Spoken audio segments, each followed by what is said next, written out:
Every museum has a curator, and every exhibit, they have a story.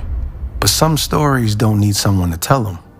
They just speak for themselves. So tonight, I'm not going to tell you what any of this means. I'm just going to show you. And I'm going to ask them a few questions along the way, not because I expect an answer, but because some things deserve to be asked, even in silence. This one's from the inner city of South Central. Before any of it, before the triple doubles, before the MVP, before anybody outside of Los Angeles knew his name. Because why not?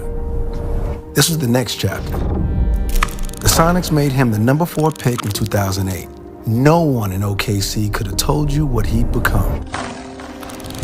And this is the one people point to, like it explains everything. It doesn't. Well, not really. Russ, what kept you going all those years? What made you get back up night after night when the whole league had a highlight reel of you falling down? Yeah, I figured that. You know, people forget. Nobody knew who I was. Nobody knew who I was. Before he was a walking headline, he was just a kid from inner city LA who could jump higher than anybody had a right to. Westbrook from UCLA. Somewhere between the dunks and the draft classes, he became something else. Not just a player, a personality. A meme before we even called it that. A husband, a father, a guy in a kilt at the Met, daring anybody to say something. What did winning mean to you? I mean, really. No, not just the trophies. The actual feeling of it. Some things you don't say.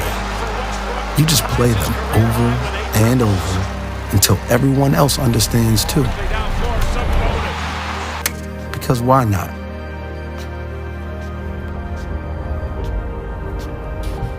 This swing isn't finished yet. That's not a mistake. We left it this way on purpose. Because whatever's next, the mentorship, the foundation, the kids who are going to grow up wanting to move just like he did, that part hasn't been built yet either. Were you ever afraid of what happens after the game stops needing you?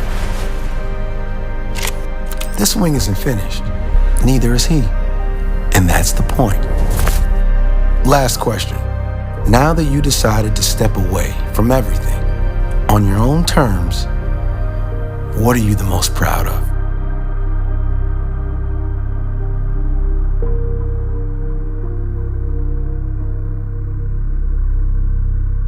That might be the best interview I've ever done. He didn't say a word. And somehow, I understood everything.